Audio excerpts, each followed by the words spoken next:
Very good morning to all of you. So today we are just going to continue second lecture of our chapter and that is respiration in organism. Okay, आज के class में हम लोग इस chapter से related second lectures को cover करेंगे.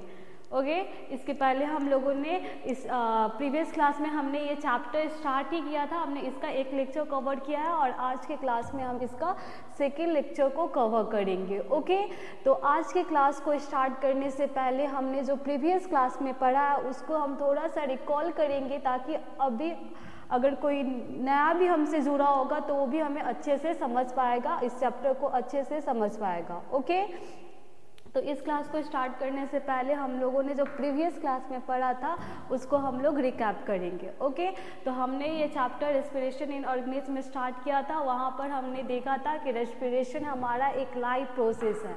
अगर ये कोई भी लिविंग ऑर्गेनिज्म परफॉर्म नहीं करता है तो वो इस अर्थ पे सर्वाइव नहीं कर पाएगा. इतना ज़्यादा इम्पॉर्टेंट ये हमारे लिए होता है.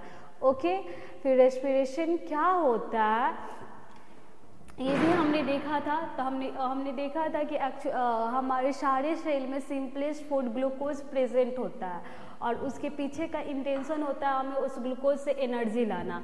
लेकिन वो ग्लूकोज से एनर्जी हम ऑक्सीजन के प्रेजेंस में ही लाते हैं. तो जब ऑक्सीजन ग्लूकोज से रिएक्ट करके एनर्जी का फॉर्मेशन करवाता है, ऑक्सीजन के प्रेजेंस में हमारा ग्लूकोज जो होता है वो ब्रेक हो जाता है और उससे एनर्जी डिराइव होता है, प्लस कार्बन डाइऑक्साइड और ऑक्सीजन भी प्रोड्यूस होता है.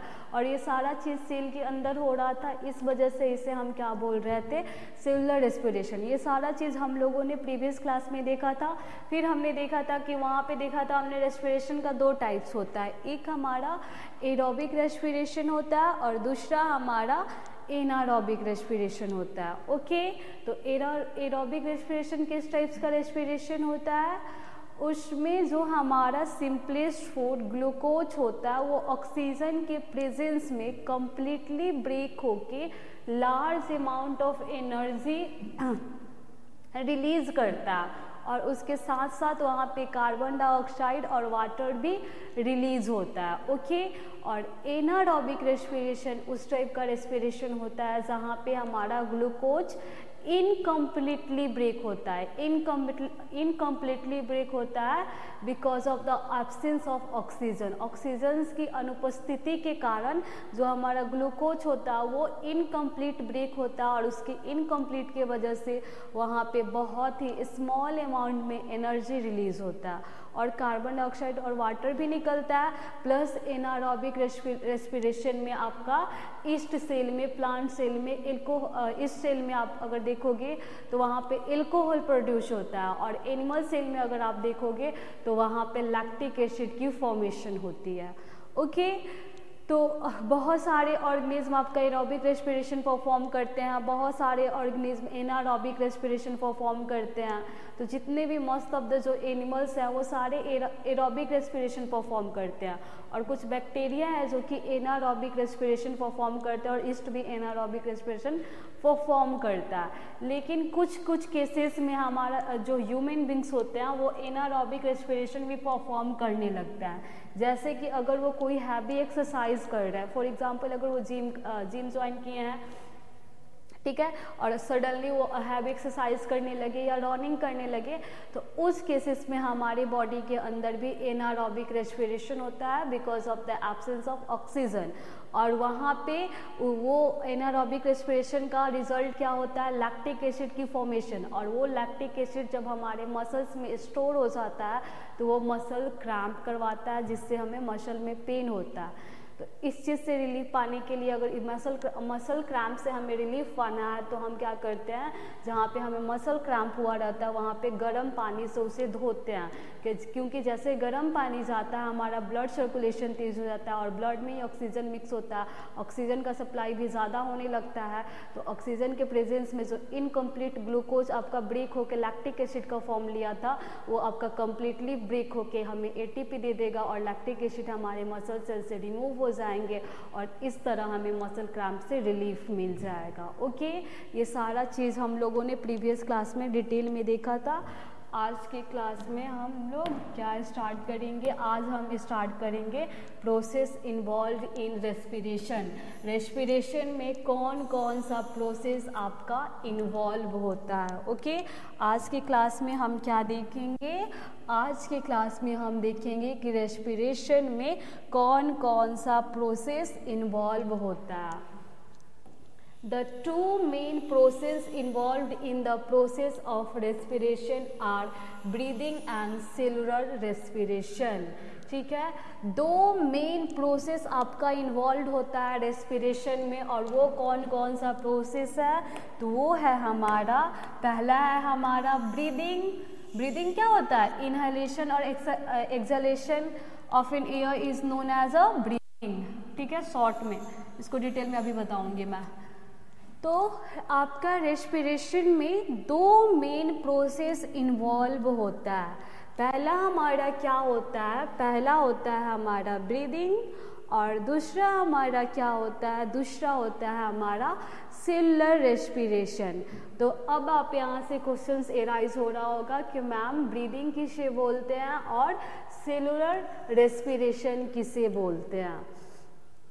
ब्रीदिंग बहुत कंपल्सरी होता है सर्वाइव करने के लिए, सांस लेना। इसको सिंपली हम हिंदी में क्या बोल सकते हैं? सांस लेना। और इसको हम डिफाइन कैसे कर सकते हैं? हम लोग हमेशा ऑक्सीजन रिच एयर को इनहेल करते हैं और कार्बन डाइऑक्साइड रिच एयर को एक्सहेल करते हैं, और इसी प्रोसेस को हम लोग क्या बोलते हैं? इसी प्रोसेस को हम लोग ब्रीदिंग बोलते हैं। तो रेस्पिरेशन जो प्रोसेस है उसका एक मेन पार्ट हमारा ब्रीदिंग भी है। ठीक है, ब्रीदिंग क्या होता है? तो ऑक्सीजन रिच एयर को इनहेल करना और कार्बन डाइऑक्साइड रिच एयर को एक्सहेल करना। ओके, उसके बाद से सेलुलर रेस्पिरेशन, जैसे ये ऑक्सीजन हमारे लंग्स में जाता है, लंग्स से ये ब्लड में मिक्स होता है, ब्लड के हेल्प से वो कहाँ पे जाता है? सेल में जाता है। सेल में क्या होता है? ग्लूकोज प्रेजेंट होता है, वहाँ पे ये ऑक्सीजन ग्लूकोज को ब्रेक करके एनर्जी डिराइव करता है और कार्बन डाइऑक्साइड और वाटर भी प्रोड्यूस करता है। इस प्रोसेस को हम लोग क्या बोलते हैं? Cellular respiration. तो अब आपको समझ आ गया कि ब्रीदिंग क्या है और सेलुलर रेस्पिरेशन क्या है। ब्रीदिंग और सेलुलर रेस्पिरेशन दोनों हमारा मेन पार्ट है रेस्पिरेशन प्रोसेस का। ओके, ऐसे ब्रीदिंग को यहाँ पे डिफाइन भी किया गया आप लोगों के लिए।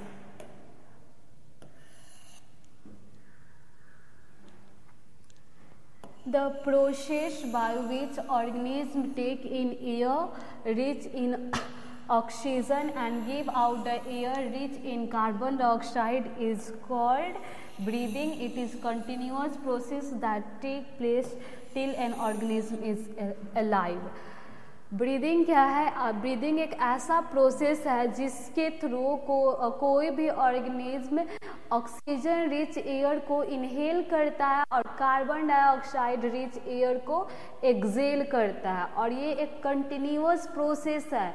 ये हमेशा चलते रहता है हर लिविंग ऑर्गेनिज्म के अंदर, चाहे वो कैट हो, डॉग हो, एलिफेंट हो, कुछ भी हो, कोई भी लिविंग ऑर्गेनिज्म, चाहे वो ह्यूमन बींग्स हो।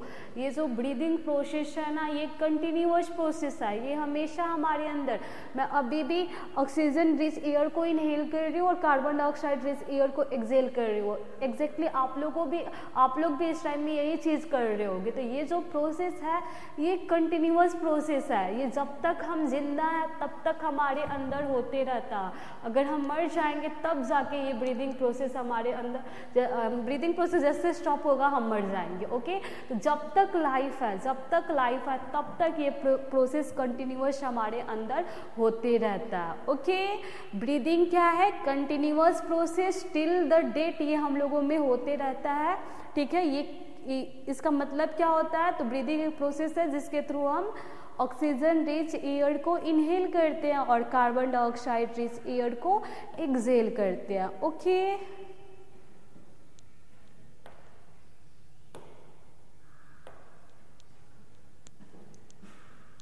the process of taking in air is called inhalation, while giving out air is called exhalation. One breath constitute one inhalation and one exhalation. अगर आपसे कोई पूछ रहा है कि वन ब्रीथ का मतलब क्या होता है, वन ब्रीथ वर्ड से आप क्या समझते हो, तो वन ब्रीथ का मतलब होता है one inhalation and one exhalation. एक बार सांस अंदर लेना और एक बार सांस को बाहर रिलीज करना, ये हमारा क्या होगा, ये हमारा 1 ब्रीथ होगा, ठीक है।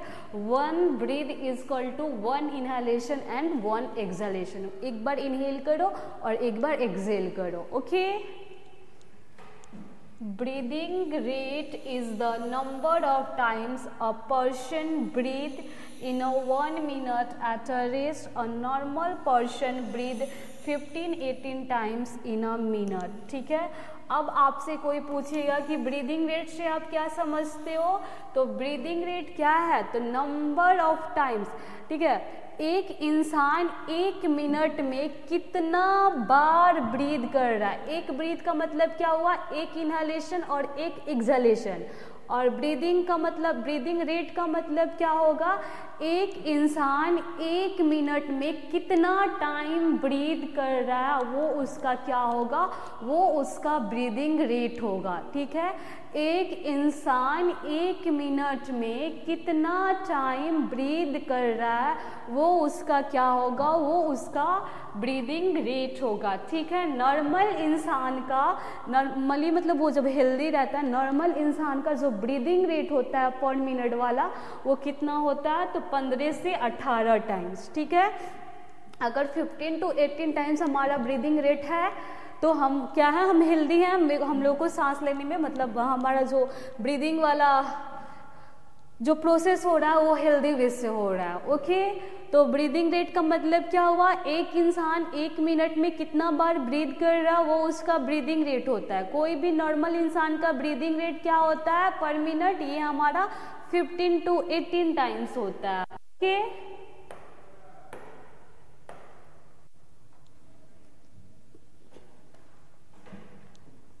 The oxygen requirement of the body can vary from activity to activity.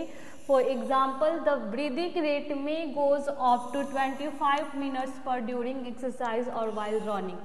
ये जो हमारा बॉडी का जो ऑक्सीजन का रिक्वायरमेंट होता है ना, वो हमारे एक्टिविटीज़ पे वैरी करता है कि हम किस टाइप्स के काम को काम कर रहे हैं। हमारे काम पे डिपेंड करता है कि हमें कितना ऑक्सीजन की रिक्वायरमेंट है, क्योंकि जितना काम करेंगे हमें उतना एनर्जी लगेगा। जितना एनर्जी, वो एनर्जी कहाँ से आता है, जब ग्लूकोज ऑक्सीजन से रिएक्ट होता है तो जितना काम करेंगे उतना हमें ऑक्सीजन चाहिए। तो यही चीज़ बोला जा रहा है कि जो ऑक्सीजन का रिक्वायरमेंट है हमारे बॉडी में, वो वैरी करता है कि हम किस टाइप्स के एक्टिविटी को परफॉर्म कर रहा है। फॉर एग्जाम्पल, हमारा ब्रीदिंग रेट कभी कभी 25 टाइम्स पर मिनट भी हो जाता है। हमारा नॉर्मल ब्रीदिंग रेट क्या है, 15 to 18 टाइम्स, लेकिन कभी कभी हमारा breathing rate 25 times per minute भी हो जाता है जब हम लोग एक्सरसाइज या रनिंग करते हैं। यहाँ से हमें समझ आ रहा है कि हमारे बॉडी के ऑक्सीजन के रिक्वायरमेंट के अकॉर्डिंग हमारा ब्रीदिंग रेट भी चेंज होता है। कभी कभी ये 25 टाइम्स पर मिनट चला जाता है जब हम एक्सरसाइज या रनिंग करते हैं, okay.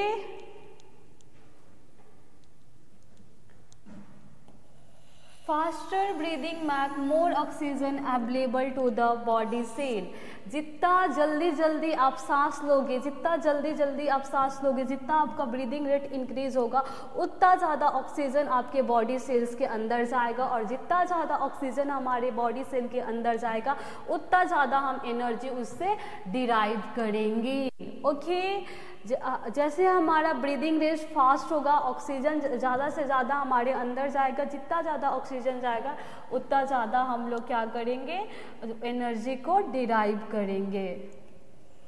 The breathing rate goes down when a person sleep. जब हम सोते हैं, इवन जब हम सोने का टाइम होता है, स्लीपिंग टाइम में हमारा बॉडी जो एक्सटर्नल वर्क नहीं करता, जो इंटरनल प्रोसेसेस होता है वही सब चलता रहता है, तो उस टाइम में हमें कम एनर्जी चाहिए होता है, तो उस टाइम में हमारा ब्रीदिंग रेट कम भी हो सकता है। तो नॉर्मल ब्रीदिंग रेट हमारा 15 से 18 है, ठीक है। जब एक्सरसाइज हैवी वर्क करते हैं तब हमारा 25 टाइम्स पर मिनट चला जाता है, और जब हम सोते हैं at the time of sleeping हमारा ब्रीदिंग रेट थोड़ा सा डाउन हो जाता है नॉर्मल के कंपेयर में। Got it?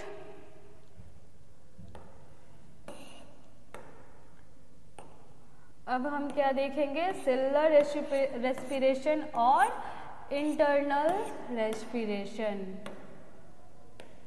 Cellular respiration is also known as a internal respiration. Cellular respiration को हम लोग क्या बोलते हैं? सेलुलर रेस्पिरेशन को हम लोग इंटरनल रेस्पिरेशन भी बोलते हैं। The oxygen that we breathe in is transported to all cells of the body where the oxygens break food glucose to release energy and carbon dioxide. The process of breaking down of food in a cell to release energy is called cellular respiration. यहाँ पे आपको क्या बोला जा रहा है कि जो ऑक्सीजन हम लोग ब्रीथ करते हैं वो हमारे पूरे सेल्स में ट्रांसपोर्ट होता है with the help of blood और सर्कुलेटरी सिस्टम। ओके, और सेल्स के अंदर ऑक्सीजन जाके हमारा जो फूड ग्लूकोज होता है उसको ब्रेक करके उससे एनर्जी डिराइव करता है, साथ साथ में कार्बन डाइऑक्साइड और वाटर भी प्रोड्यूस करवाता है। ओके, और इस प्रोसेस को, जिस प्रोसेस के थ्रू हम लोग ग्लूकोज को ब्रेक करके एनर्जी, कार्बन डाइऑक्साइड और वाटर निकालते हैं सेल के अंदर, उस चीज़ को हम लोग क्या बोलते हैं? उस चीज़ को हम लोग सेलुलर रेस्पिरेशन और इसको इंटरनल रेस्पिरेशन के नाम से भी जानते हैं। ओके, तो ये स्लाइड में हमें क्या समझना था? ये स्लाइड में हमें समझना था कि सेलुलर रेस्पिरेशन, जिसे हम इंटरनल रेस्पिरेशन भी बोलते हैं, वो क्या है। ठीक है, तो ये एक ऐसा प्रोसेस है जिसके थ्रू ऑक्सीजन के हेल्प से हमारा फूड ग्लूकोज हमारे सेल के अंदर ब्रेक होके हमें एनर्जी, कार्बन डाइऑक्साइड और वाटर देते हैं। Okay, got it?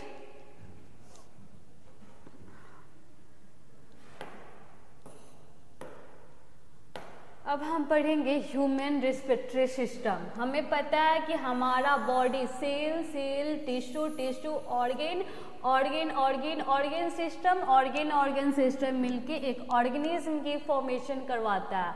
तो हम अपना एक ऑर्गेन सिस्टम जो कि ह्यूमन रेस्पिरेटरी सिस्टम है उसको हम लोग अब पढ़ने जा रहे हैं। ठीक है, several organs are involved in the process of respiration. These organs combine together to form a human respiratory system. The organ in a human respiratory system are nostrils, nasal cavity, windpipe or trachea, bronchi and lungs. Okay, बहुत सारे organs involve होते हैं। ये जो respiration process हम पढ़ रहे थे जिसका मेन पार्ट हमारा ब्रीदिंग था, सेलुलर रेस्पिरेशन था, तो इस प्रोसेस को परफॉर्म करने के लिए बहुत सारे ऑर्गन्स इन्वॉल्व होते हैं हमारे बॉडी के, और वो सारा ऑर्गन्स जो इस प्रोसेस में इन्वॉल्व होता है उस सारे ऑर्गन्स को कंबाइन करके हम एक ऑर्गन सिस्टम बनाते हैं, और उस ऑर्गन सिस्टम को हम लोग क्या बोलते हैं? उस ऑर्गन सिस्टम को हम लोग ह्यूमन रेस्पिरेटरी सिस्टम के नाम से जानते हैं। ठीक है, और ह्यूमन रेस्पिरेटरी सिस्टम में आपका कौन कौन सा ऑर्गन है? नोस्ट्रिल, नसल कैविटी, विंड पाइप जिसे ट्रेकिया भी बोलते हो, ब्रोंची एंड लंग्स जिसको हम लोग फिगर के थ्रू नेक्स्ट स्लाइड में देखेंगे। ठीक है, तो रेस्पिरेशन प्रोसेस को परफॉर्म करने के लिए हमारे बॉडी के बहुत सारे ऑर्गन्स इन्वॉल्व होते हैं, और वो सारे ऑर्गन्स जो रेस्पिरेशन में इन्वॉल्व होते हैं उनको टुगेदर कंबाइन करके हम एक सिस्टम बनाते हैं। एक सिस्टम फॉर्म्ड होता है हमारे बॉडी में, और उस सिस्टम को हम लोग क्या बोलते हैं? Human respiratory system. उसमें कौन कौन से ऑर्गन इन्वॉल्व है? तो नॉस्ट्रिल, नसल cavity, wind pipe, trachea, bronchi and lungs, ये सारे ऑर्गन्स हमारे ह्यूमन रेस्पिरेटरी सिस्टम्स में इन्वॉल्व हैं। ओके,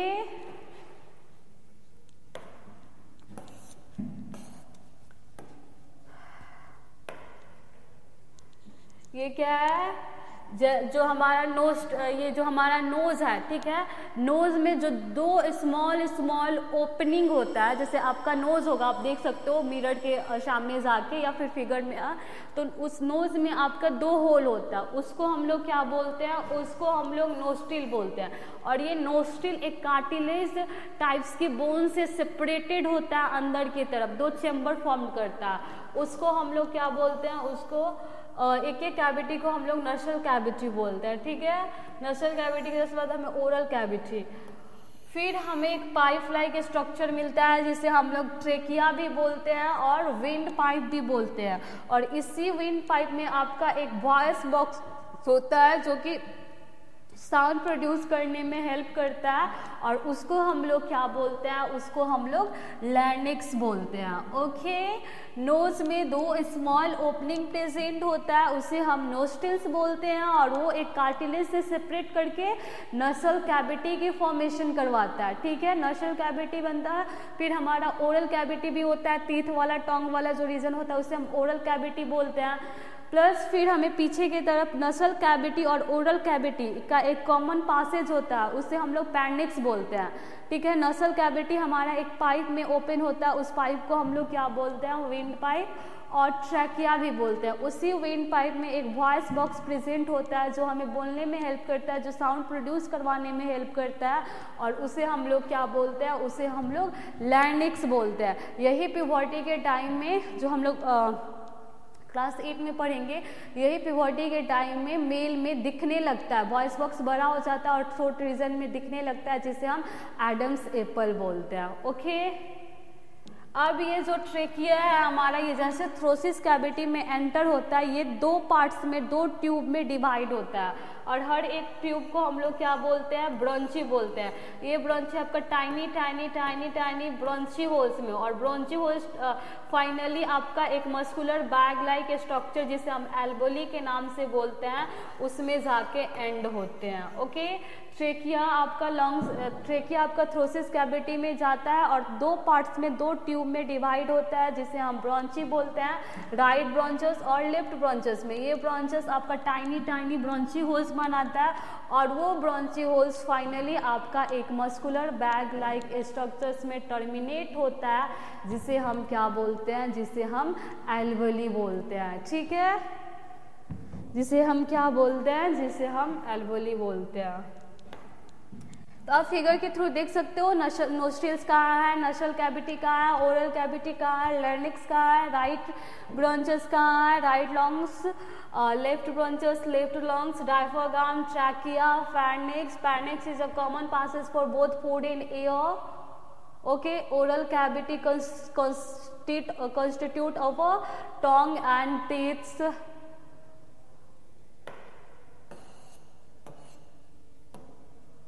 अब देखिए एयर कैसे पास होता है, passes of a air enters in our body through the 2 holes in the nose called nostril. Air हमारे बॉडी में कैसे इंटर करता है, तो हमारे नोज में, नोज के बेस पे 2 होल प्रेजेंट होता है, जिसे हम नोस्ट्रिल बोलते हैं। इसी के थ्रू एयर हमारे बॉडी में एंटर करता है। ठीक है, एंड पासेस थ्रू द नसल कैविटी, और यही आपका नोस्ट्रिल 2 नसल कैविटी में सेपरेटेड है कार्टिलेज के हेल्प से। तो ये एयर नोस्ट्रिल से नसल कैविटी में पास होता है, और नसल कैविटी से ये कहाँ पे जाता है, तो नसल कैविटी से ये विंड पाइप, जिसे हम ट्रेकिया बोलते हैं, उसमें जाता है। ठीक है, क्या बोला जा रहा है आपको, आपका एयर ये नोस्ट्रिल से एंटर करता है, नसल कैविटी में जाता है, नसल कैविटी से ये कहाँ पे आता है, तो नसल कैविटी से ये हमारा विंड पाइप और ट्रेकिया में आता है। ओके,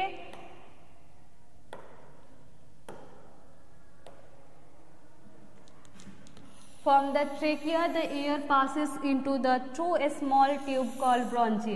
आपका ट्रेकिया थ्रोसिस कैविटी में 2 ट्यूब में डिवाइड हो जाता है, राइट ब्रोंचस और लेफ्ट ब्रोंचस। तो ट्रेकिया से एयर आपका ब्रोंची में, ब्रोंचस में पास होता है। ठीक है, और वो ब्रोंचस आपका बहुत सारा टाइनी टाइनी ब्रोंची होल्स बनाता है। ब्रोंचस आपका लंग्स में एंटर करता है, और वहाँ पे टर्मिनल ब्रोंची होल्स बनाता है, और at the end of each bronchi holes tiny air sacs are present which are called alveoli. और हर ब्रोंची होल के एंड पे आपका टाइनी एयर सैक प्रेजेंट होता है, जिसे हम क्या बोलते हैं, जिसे हम एल्वोली बोलते हैं। ठीक है, यहीं पे हमारा एयर स्टोर होता है। Okay, The wall of the alveoli have a large number of thin blood capillaries through which exchange of gases take place. ठीक है, यहाँ पे क्या होता है, एल्वेली में आपका एयर प्रेजेंट होता है और ये एल्वोली में आपका बहुत सारे टाइनी ब्लड कैपिलरीज प्रेजेंट होते हैं। इसके वाल पे टाइनी ब्लड कैपिलरीज यहाँ से कनेक्टेड होता है, ताकि जैसे आपका एयर लंग्स में आएगा ये ब्लड कैपिलरीज में डिफ्यूजन के थ्रू एंटर करेगा, सर्कुलेटरी सिस्टम में एंटर करेगा और पूरे हमारे सेल तक जाएगा और वहाँ पे जाके आपका जो हमारा सेलुलर रेस्पिरेशन वाला प्रोसेस होता है वो फॉर्म होता है। ठीक है, तो हमने देखा नोस्ट्रिल्स में हमारा जो एयर है वो एंटर किया नसल कैविटी के थ्रू विंड पाइप, जिसे हम ट्रेकिया बोलते हैं, वहाँ गया। ट्रेकिया आपका राइट ब्रॉन्चस और लेफ्ट ब्रॉन्चस में एंटर किया। ठीक है, डिवाइड हुआ और राइट लंग्स में और लेफ्ट लंग्स में एंटर किया। वहाँ पे वो ब्रॉन्चस आपका डिवाइड हो के प्राइमरी ब्रॉन्चियोल, सेकेंडरी ब्रॉन्चियोल, टर्शियरी ब्रॉन्चियोल्स बनाया और लास्ट में हर टर्मिनल ब्रॉन्चियोल्स आपका एक मस्कुलर बैग लाइक स्ट्रक्चर्स में कन्वर्ट हुआ, जिसे हम एल्वोली बोलते हैं, जिसका वाल काफ़ी थीन होता है और इसमें बहुत सारे ब्लड कैपिलरीज इससे कनेक्टेड होते हैं, क्योंकि जैसे एयर हमारा एल्वोली में आता है ये डिफ्यूजन के थ्रू ब्लड में ब्लड कैपिलरीज के हेल्प से मिक्स होता है और सर्कुलेटरी सिस्टम में एंटर करता है और हमारे सारे सेल्स के पास जाता है। Okay,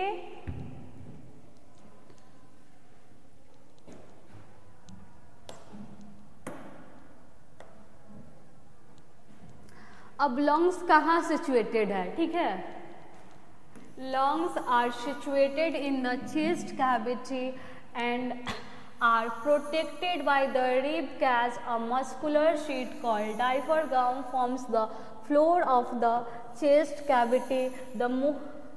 It is overlapping.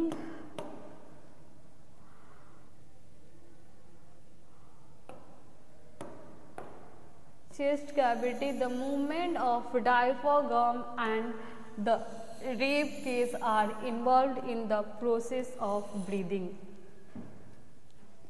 Lungs जो है वो हमारा चेस्ट कैविटी में सिचुएटेड होता है और इसको प्रोटेक्ट, ये डेलिकेटेड ऑर्गन है लंग्स और हार्ट, तो इसको प्रोटेक्ट कौन करता है? Rib cage. ठीक है, और रिब केज के बेस पे आपका एक मस्कुलर शीट प्रेजेंट होता है और उस मस्कुलर शीट को हम लोग क्या बोलते हैं? उस मस्कुलर शीट को हम लोग डायफ्रागम बोलते हैं। ठीक है, ये डायफ्रागम हमारा जो रिब केज होता है उसका जो चेस्ट कैविटी होता है उसका base, diaphragm forms the floor of the chest cavity. Chest cavity का ये बेस प्रोवाइड करता बनाता है। ठीक है, and the movement of diaphragm and the rib cage are involved in the process of breathing. Breathing process में आपका rib cage और डायफ्रागम का मूवमेंट इन्वॉल्व होता है। ठीक है, इनहेलेशन के टाइम में, एक्सहेलेशन के टाइम में आपका जो रिब केज होता है और ब्रीदिंग जो डायफ्रागम है वो उसका मूवमेंट इन्वॉल्व होता है। ठीक है, लंग्स हमारा रिब केज के अंदर सिचुएटेड रहता है। रिब केज के बेस पे आपका एक मस्कुलर सीट प्रेजेंट होता है जिसे हम डायफ्रागम बोलते हैं और ये रिब केज और ये डायफ्रागम का मूवमेंट आपका ब्रीदिंग प्रोसेस में इन्वॉल्व होता है। ओके, सो आज के लिए इतना ही, आज हमें इतना ही देखना था। नेक्स्ट क्लास में हम इसके आगे वाला पार्ट्स को कंटिन्यू करेंगे। ओके, सो आज के क्लास में हमने क्या क्या देखा? आज के क्लास में हमने देखा कि रेस्पिरेशन में कौन कौन से प्रोसेस इन्वॉल्व होता है। तो रेस्पिरेशन में आपका ब्रीदिंग और सेलुलर रेस्पिरेशन इन्वॉल्व है। ब्रीदिंग क्या है? तो ब्रीदिंग एक प्रोसेस है जिसके थ्रू हम ऑक्सीजन रिच एयर को इनहेल करते हैं, कार्बन डाइऑक्साइड रिच एयर को एक्सहेल करते हैं। ठीक है, और वन ब्रीथ का मतलब क्या होता है? तो one inhalation and one exhalation is known as a one breath. Okay, breathing rate का मतलब क्या होता है? तो कोई भी पर्सन एक टाइम में कितना ब्रीद कर रहा है वो उसका ब्रीदिंग रेट होता है। नॉर्मल इंसान का ब्रीदिंग रेट कितना होता है? तो 15 से 18 टाइम्स। ठीक है, लेकिन जैसे जैसे हम हैवी एक्सरसाइज करते हैं हमारा ब्रीदिंग रेट इंक्रीज होता है, ये up to 25 times per minute भी चला जाता है। ठीक है, लेकिन स्लीपिंग के टाइम में हमारा ब्रीदिंग रेट डिक्रीज भी होता है क्योंकि उस टाइम में हमें ज़्यादा एनर्जी, ज़्यादा ऑक्सीजन की रिक्वायरमेंट नहीं होती है। जो ब्रीदिंग रेट है वो ओवरऑल किस पे डिपेंड करता है? तो ऑक्सीजन का रिक्वायरमेंट बॉडी में कितना है उस पर डिपेंड करता है। ओके, फिर हम रेस्पिरेटरी सिस्टम के बारे में पढ़े कि वो सारे ऑर्गन जो रेस्पिरेशन में इन्वॉल्व होते हैं वो सब मिला के आपका एक रेस्पिरेटरी सिस्टम्स की फॉर्मेशन करवाते हैं। उसमें कौन कौन से ऑर्गन्स से, नोस्ट्रिल्स, नसल कैविटी, विंड पाइप जिसे ट्रेकिया बोलते हैं, राइट ब्रोंचस, लेफ्ट ब्रोंचस, ब्रोंचियोल्स और लास्ट में हमारा एल्बोली। ठीक है, ये सब मिला के हमारा ह्यूमन रेस्पिरेटरी सिस्टम की फॉर्मेशन कराते हैं। ठीक है, एयर हमारे बॉडी में कैसे एंटर करता है, तो नोस्ट्रिल के थ्रू, नसल कैविटी में, नसल कैविटी के थ्रू विंड पाइप और ट्रैकिया में। ठीक है, विंड पाइप और ट्रैकिया में से राइट ब्रोंचस, लेफ्ट ब्रोंचस में और फाइनली एल्वोली में, और वहाँ से ब्लड में और ब्लड से वो सेल में। ठीक है, फिर सेल के अंदर ग्लूकोज को ब्रेक करवा के एटीपी और कार्बन डाइऑक्साइड और ऑक्सीजन की फॉर्मेशन करवाते हैं। सेलुलर रेस्पिरेशन वहाँ पे होता है। ओके, ये सारा चीज़ हम लोगों ने आज की क्लास में देखा। इसके आगे वाला हम लोग नेक्स्ट क्लास में कंटिन्यू करेंगे। सो आज के लिए इतना ही। Thank you, have a nice day.